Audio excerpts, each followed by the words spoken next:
Aujourd'hui, j'ai vécu quelque chose qui m'a vraiment choquée. Et je préfère vous prévenir. De nos jours, les jeux sont censés être un moment de détente, un moyen de s'amuser, de s'évader. Et la plupart le sont. Mais il faut aussi être honnête. Certains créateurs vont beaucoup trop loin. Il y a quelque temps, je suis tombée sur un jeu très mal noté sur Internet.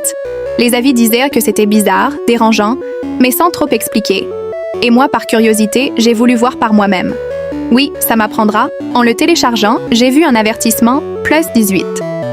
Je me suis dit que c'était sûrement juste pour le langage ou des thèmes un peu matures. Je ne pensais pas du tout à ce que j'allais découvrir. Dès que je suis entrée dans le jeu, j'ai compris que quelque chose n'allait pas. Le personnage principal était une très jeune fille, clairement mineure, et l'ambiance était profondément malsaine. Le jeu pousse le joueur à faire des choses inacceptables, qui ne devraient jamais être normalisées, encore moins dans un jeu.